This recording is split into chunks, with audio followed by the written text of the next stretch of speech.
Welcome to Life Planning 101, brought to you by Smart Money Group and Kennedy Financial Services in Eastland, Texas. Tune in every week as we share important information to help you and your family live life on purpose. Insurance, investments, legacy and tax planning, and much more. All covered now on Life Planning 101.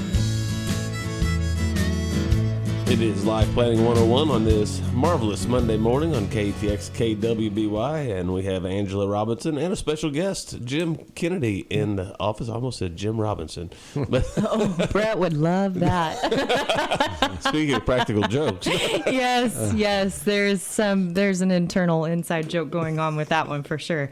But we have a great show lined out, and I have to give thanks to you, Terry. You're the one that actually came up with this idea. Several weeks ago, you said, it'd be great if you just got Jim in here with all his gray hair. Actually, he didn't say that, but that was an add-on. And his wisdom from, over the years to, just tell some stories about some of the most impactful things that we've seen and some of the things that, people don't think about that they need to watch out for or think about. And it got me to think in this week, because we always, write an article for our weekly life lessons. What should we write on? And I thought we need to write on wisdom and, what value wisdom has, right? And there's this story going around Facebook recently about a massive ship, and the engine was broke, and the people worked on the ship. They tried to work on it, couldn't get it to work whatsoever. They hired people, brought people in, experts from all over. Nobody could get this engine to work whatsoever. So they found this older gentleman that had been working on ships for years and years and years and years. And he came in and examined it really well, and then he took his hammer out and he just tapped it a couple times, and boom, starts working immediately. And they're just shocked that this guy was able to do this. And so afterwards, they got this bill from the guy a couple weeks afterwards, and it was for $10,000. Well, they thought, what? This is outrageous. All he did was tap on the engine and it worked. How did that work? Why was that like that? And they sent a letter back saying, we would like a breakout of how you justify this $10,000 expense. And so he sent a breakout, $2 for the tapping, $9,998 for knowing where to tap. That's exactly right. And that's what wisdom is all about. In a lot of respects, it's the most valuable thing you can achieve and maintain in your life. And I think next to, your relationship with Jesus Christ, right? And it's just, the only way you're going to get there, we always say that you don't gain wisdom till you're older because you have to make all those bad mistakes yourself. But, Dad always told me growing up, and that's the reason he's here today, is he said, if you just pay attention to your surroundings, you can know everything you want to know in life. And that's so true. And we have a blessing in our business. And I think it's why we get paid. It's why we're able to, be like that man that worked on that engine, is because all of the experiences that we've had with our clients and, even the stories that they've told us of other family members are just the stockpile of information that's helped us build the knowledge and the wherewithal that we need to help people do things right. Because you'd probably agree, Terry, how many times do you get a chance to retire? Only once, right? How many times do you get a chance to sell your business? Only once, right? How many times do you get to die? Only once. Only once, right? So you get to pay taxes a lot. That's it. You get to pay taxes every year. That's right. If you don't get it right this year, you'll finally figure out the pain's bad enough. You'll start working towards something. But the experiences, positive and negative. I mean, you see a lot of positive stories and you learn from those, but then you also probably learn even more from the things that maybe didn't go quite right in somebody's life. That's right. And, those are the most impactful. So, I think we all in life, we ask a question to every one of our clients is, what's the most important thing to you? And what's the most important thing to you about money? And usually it's not the money. It's taking care of the people that they love the most, right? And when you realize one day you wake up and you've made mistakes that you're not able to do that, I think it's devastating for people. And, that's what we're here for. We're here to protect those types of situations. So I want to introduce my dad, Jim Kennedy. I always say he has enough wisdom for both of us with all that gray hair. So that's when I'm going to take the hammer out and show you right where to hit. I will say I'm so blessed because I don't know how young people, in fact, I'm going to Texas Tech University tomorrow to talk to a bunch of young people. And I don't know how young people come into this business and learn all they need to know without, working off the coattails of someone with wisdom. Right. And that's what I have between my dad and my brother. I'm working on a lot of coattails right there. And it's such a blessing because it's been able to catapult me to be able to work and learn new things and help our clients in ways that I don't think that we've ever been able to imagine because we just keep catapulting off of each other. And that's just it's a wonderful thing to have. And we're very blessed for that. So thank you, Dad. And I'm glad you're here this morning. And I know you wanted to start with a story that I think is probably most near and dear to your heart. I've heard you tell it in seminars for the last 15 years. And long time. Yes, it's just something that I know with a family that we've worked with for a long time, and we still care about them very deeply. So, yeah, I think as you're talking there, something that makes, Terry, you was talking about the good and the bad. It makes my heart ache, and I'm sitting in a coffee shop and listening to people do their planning, and they're getting it from their, neighbor, their brother, the sister, whoever it might be. But I think the big thing is no one realizes that this is not about one thing, it's about many things, and you have to put the big picture together. You can't just take the item and say, this is my plan, Right. So, because there's always something that you're forgetting and not doing. And so I think when I listen to this and think about what we do, but it is wisdom, which comes with time. There's not much other way that you can get it. And how we get that wisdom is through experiences. And it's not only our experiences, but our clients' experiences. So we ask a lot of questions to find out how things happen, and that equals and plus knowledge, obviously the training, but that equals direction and purpose. And if you put all that together, if we can help people get directed where they need to go and then live life on purpose, then what more can you ask for? And that's what people fail to realize. It's more than just one thing. It's many, many things, because everything that that you do has a response one way or the other, good or bad. And so you have to realize what's going on. But as Angela was saying, one of my favorite stories, I have a friend that was in the business, and he referred this gentleman to us, and he's a professional person. He says he wants to retire. He's really got issues with being in the world so long and working what he was doing, but he didn't think he could, and he wanted to know, can he retire? And never met him. Actually did everything over the phone. And I called him up after we got the plan all put together with all the details to it. Wanted to go see him, and walked into his office, and he wasn't there. He wasn't. He went up to the door and asked the receptionist, is the Mr. Clyde in there, Mr. Prospect? And they said, yes, he's here. And he gets up, he walks over, and he's sitting in a chair out in the lobby, and he had his Hawaiian shirt and shorts on his cap. And he says, when you told me I could retire, he said, I just started today. But he needed to retire, several years earlier because he had health problems, but he was afraid. Right. He was afraid of the answer, and he was afraid because of his family. He wanted to make sure his family was taken care of. But so we got everything done for him to retire, and he had a lot of legal things that need to be done, taken care of, so he protect his assets, his net worth, his family. And I get a call, and the call is from his wife, and he just had a stroke, and he's in the hospital.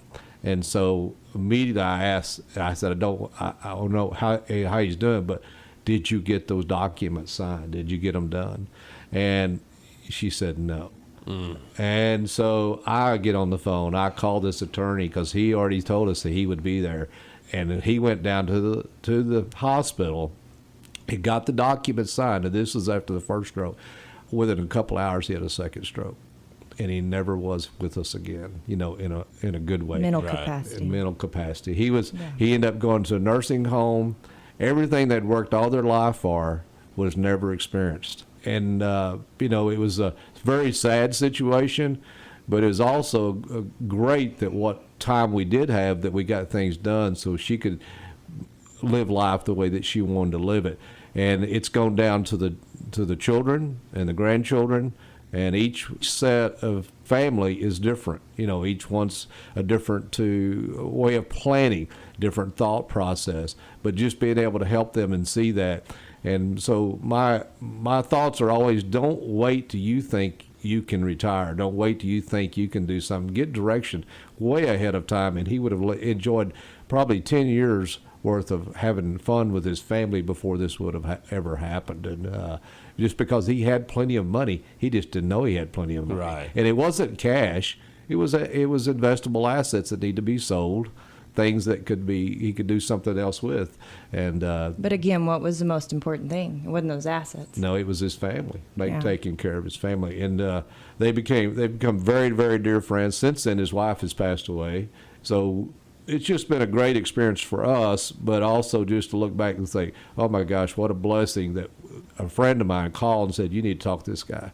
Because it hadn't been for that first step of someone caring for him, we'd have never got involved. And then that would have been a total wreck financially, tax, like you were talking about. Uncle Sam was always out there getting his money, and we kept him from getting the money tax-wise, and there's a lot of things that took place. But it's something that we just can't tell you how important it is to plan and do not wait, because that's one thing. We don't know what tomorrow's going to bring. No, Absolutely. we don't. Well, when we come back, there's more wisdom to be shared. Segment 2 of Life Planning 101, a lot of great information, so I'm going to turn it back over to Angela and Jim. Yes, and we're talking about wisdom. So speaking of wisdom, I was actually looking back at some notes I took back in 2008. I have no idea why these were at the top of my desk, but it was very interesting looking at my handwriting from 2008 to now. It's gotten a lot worse. But I listened to a speaker named Mark Zinder. And at that time, he gave some statistics. He stated the average baby boomer has 4 financial advisors. And you would think among 4 financial advisors, there'd be enough wisdom to avoid pitfalls, right? So, well, there's 2 points to bring up here. First, he also stated another statistic. The first is that 70% of advisors say they do comprehensive wealth management. Only 9.6% of those 70% actually do it. Right. And those are statistics that he gave. Secondly, I've given this analogy on the show before, but I actually wrote it down because I had to think about what are my 4 favorite foods, right? So if you think about your 4 favorite foods, and I wrote mine down, tiramisu, crab legs, fettuccine. I'm going to make myself hungry. And then I can't even say this last one, eggs, sausage, biscuits, and gravy. Man, especially if it's Dad's. On the campfire. My favorite foods. Sounds great, right? But what if I took all of them and mixed them in one bowl? Not so good. No, not so good. And unintentionally, when people diversify their advisors, that's what they do. And so, one of the short stories that, Dad wanted to talk about today, very interesting, but it deals with just that, diversifying advisors and what kind of risk that can create. Yeah, we've seen this happen many times where people will go out and pick 2 or 3 different advisors, and then what happens? This just happened just this last week. Is they're all very, very conservative investment that this gentleman wanted to be in, and I said, well, just let us give you a second opinion as to what your other portfolio looks like. Sent it to him, got on the phone and said, and we have like a speedometer, and he's running 70, 68, 69 miles an hour. The market runs at 78. And he says, oh my gosh, that can't be. That's not what this guy told me. And once I showed him that, sent it to him, he said, I'm going to have to have a talk, and then we'll need to be talking later. But it's just amazing how many people think by diversifying that they end up being better with their portfolios and risk-wise, because that they don't want to take the risk of putting everything in one basket. And the person that puts it all in one basket, like with us, what we're doing is we're looking at the big picture again and making sure that you're not running 68 when you want to be running 45, with your portfolio. You're taking too much risk. We see it time and time again. The other side of that is that we see people will go to the largest firm in town, largest firm in the area, and they think they're taken care of for life. And we just experienced this also, but the person that I've been trying to get in the doors and talk to, been a friend, wouldn't Since just, 1996, by the way. 1996, finally came in and says, I've never put my money with anybody because I've always trusted these people to direct us. And when we went through everything, I just got sicker and sicker and sicker of what I saw.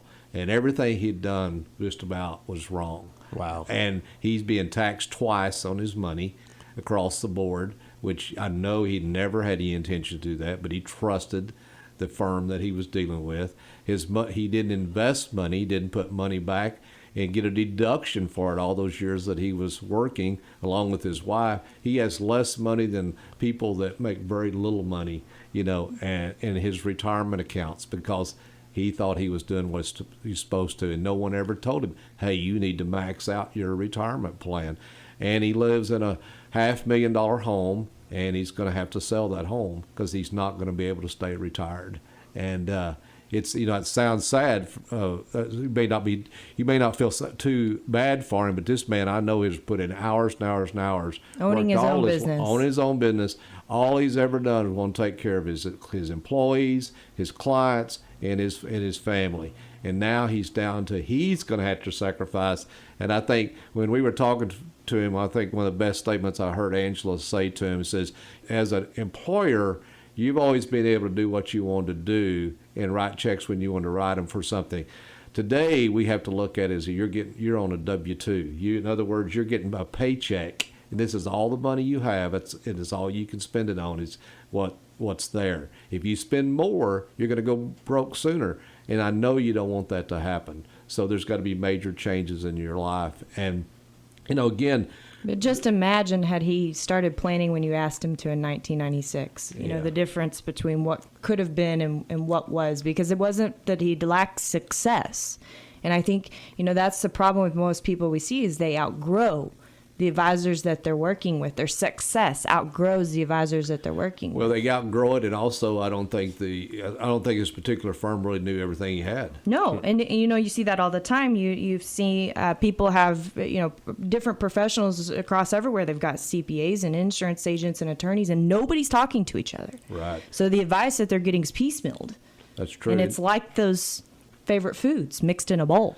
Yeah. So somebody's got to be the quarterback. We got to take the plate of food, put it on one plate, and let's don't mix everything up. One's for breakfast, one's for lunch, and one's for That's right. dessert. There's a reason. There's a reason. Yeah, you may still have a stomach ache if you eat it all in one day, but at least you can eat it. Yeah. So our advice to him is, if you'd have just got the second opinion, just got that one thing, it wouldn't have cost him anything at the time.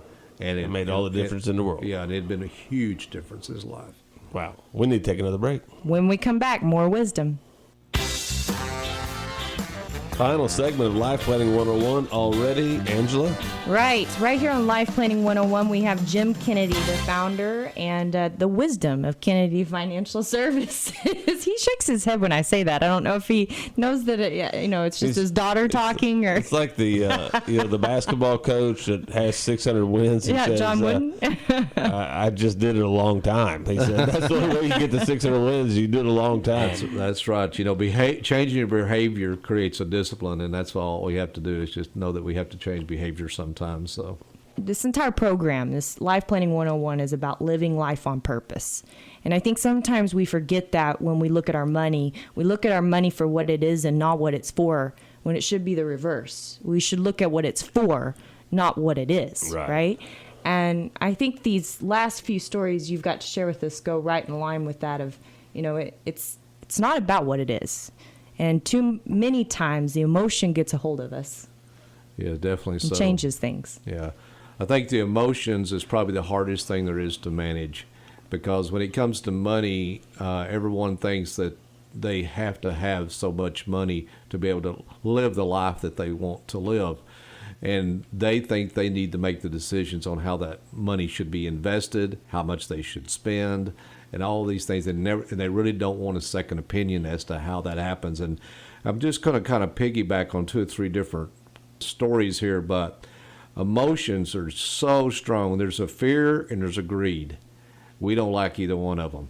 Greed causes you to lose money because you say, I've got to earn more money, and you're shooting for the moon.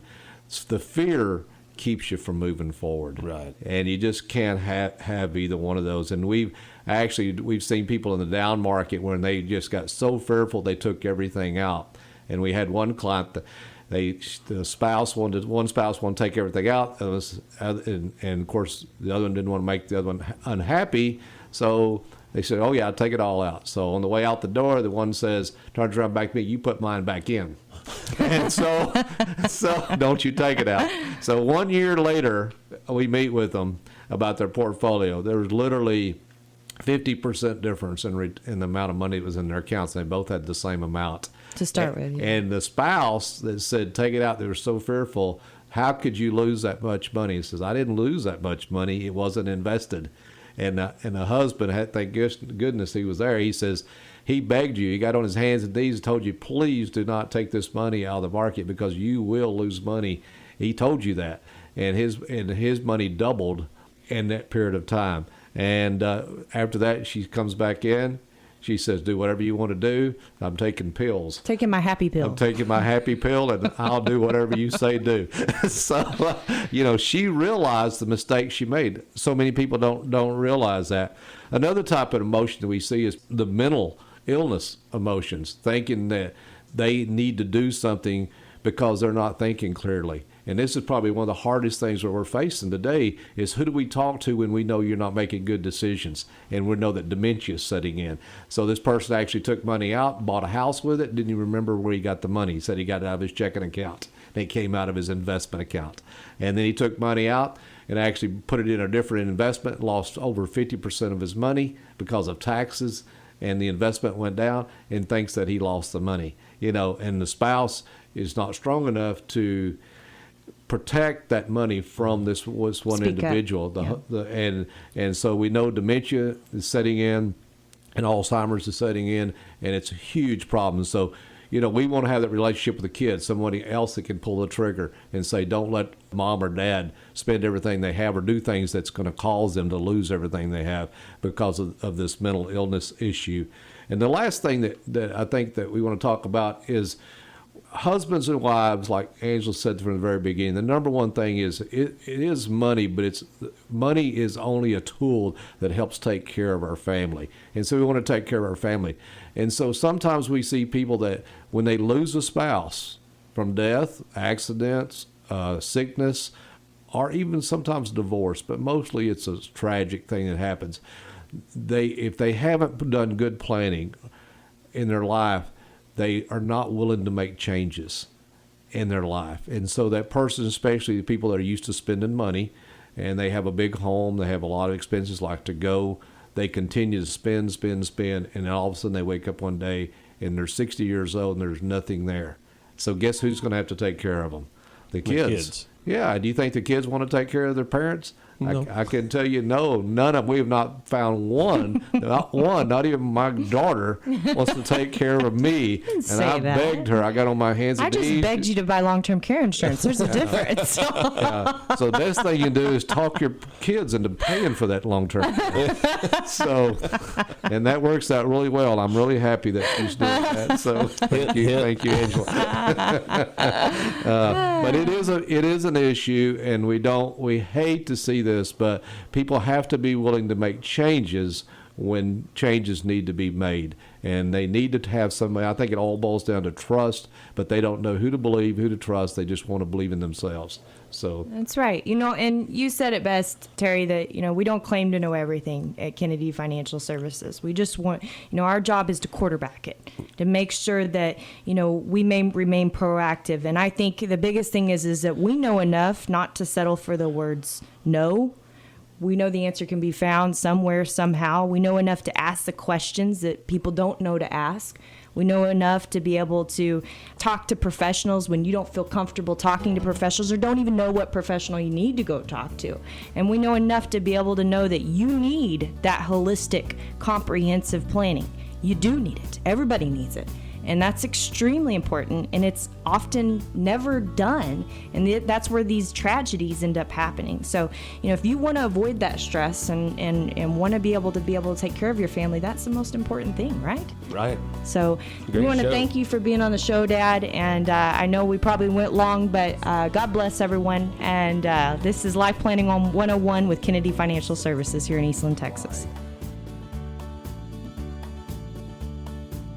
Thank you for joining us for Life Planning 101, brought to you by Smart Money Group and Kennedy Financial Services. If you have questions, you can email them to lifeplanning@kennedy-financial.com. Be sure to tune in next week for more Life Planning 101. The opinions expressed herein are those of the firm and are subject to change without notice. The opinions referenced are as of the date of publication and are subject to change due to changes in the market or economic conditions and may not necessarily come to pass.